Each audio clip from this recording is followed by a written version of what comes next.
guys, Ralph here. Hang on. And welcome to True Power Trumpet Fitness on this magnificent Monday, Martin Luther King Day here in Connecticut. Life's good, man. Life's good. Anyway, you saw the thumbnail, guys. The great Walt Johnson.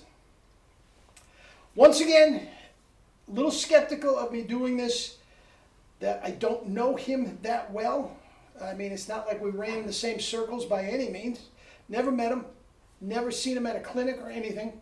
I can only listen to what I hear on YouTube, and I'm going to dissect his book a little bit, give you my critique on his book, Double High C in 10 minutes. All right? All right. Anyway, let me honk a little bit, and we'll talk, and I will give you my perspective on Walt Johnson.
Anyway, hellacious double C's and caress the baby. Mel would be proud. Anyway, Walt Johnson.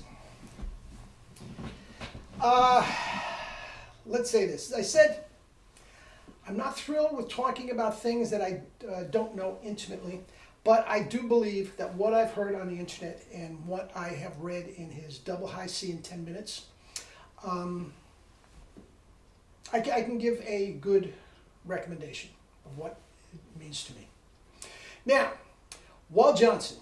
I mean, the creme de la creme of lead trumpet, high note trumpet players for years. For years. I mean, he is a couple of years older than me, early 70s, and just killing it for all those years. And you have to say, and I'm going to leave a link down below when he was with Lionel Hampton, that you get the idea, and I want you to go to it whenever needed. But his reputation precedes me. It doesn't matter if I like him or not, or anybody else likes him. I mean, somebody does. And you'll hear in a minute, I feel very comfortable with saying he's the goods, for sure, his chops, no question about it. Now,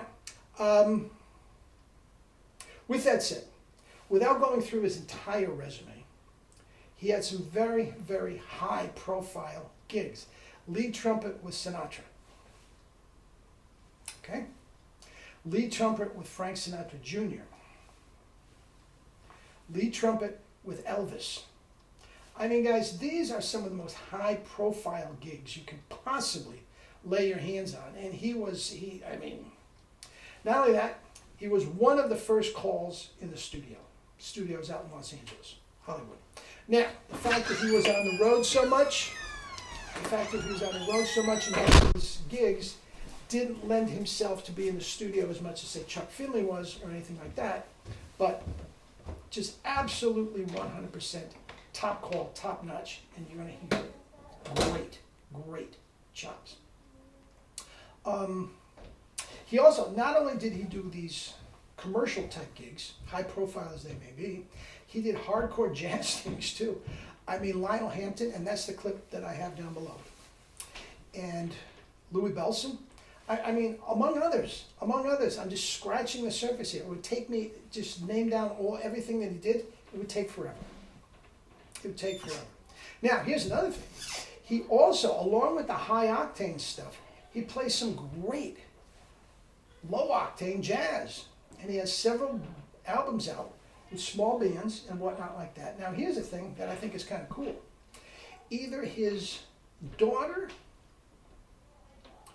or a niece or something, but a close relative, is an actress on the soap opera, The Young and the Restless. And whenever you see a sexy, steamy scene between the two things, and there's some raunchy jazz type things in the back, it's all him, man. It's all him. And he has to caress the baby with a ballad. I mean, he's got that too. It's just very, very tasty stuff. He runs the whole gamut. And there's no question, guys, he made his bones and he made the bulk of his money with the high octane stuff. Okay? But the rest is, I mean, he could do just about anything you wanted on the trumpet. Why? He had the chops to control the trumpet. And unlike so many of these guys, yes, he had the upper register, but he had the lower register too. Guys, that's the thing. That's the thing. Even though in his world, he didn't need the lower register, low C and below. He really and truly didn't need it. But I've said a million times, those low notes can be very much an indicator of your lip health, for lack of a better term. And he had the whole 9 yards. And the fact that he was doing it for so long, and again, not that I know everything about him, but I don't recall anybody ever talking about a period of time where he had chop troubles. I don't think for a minute his chops were on every night. But unlike Lynn Nicholson or somebody like that blew out this and had to take time off for that, or whatever the case may be, I don't recall that. Now again, I am not intimately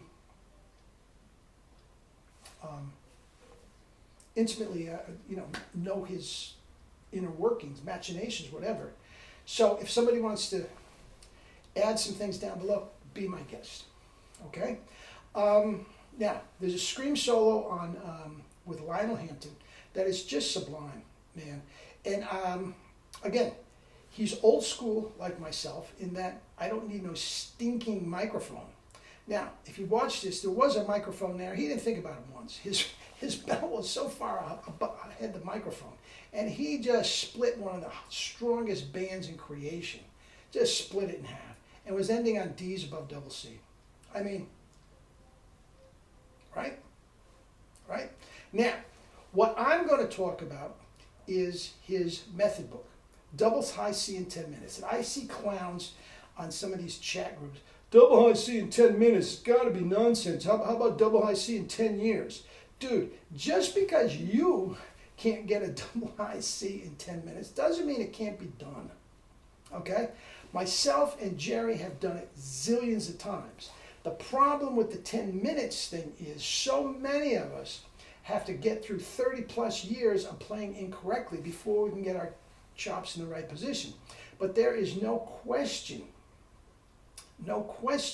that you can get a double high C in 10 minutes. Now, if you read the book, and I just breezed through pages, one of the viewers sent me some stuff, okay, is he's said he can explain his chops in 10 minutes. That doesn't necessarily mean you're going to get it in 10 minutes. All right? Now, here's the deal. He also talked at one point where he said above a high E, he changed embouchures. Okay? A la Arturo Sandoval. All right? That is compelling. But he also talks about, and I'll put some stuff up that you can read for yourself, rolling the bottom lip in. Now, he does not talk about the tongue once, from what I can see. Now, if the bottom lip is rolled in against the teeth, that I'm not sure. If it's supported by the tongue and he doesn't say it, that's fine. That's absolutely 100% what we're doing. Now let's look at pictures of his chops a little bit.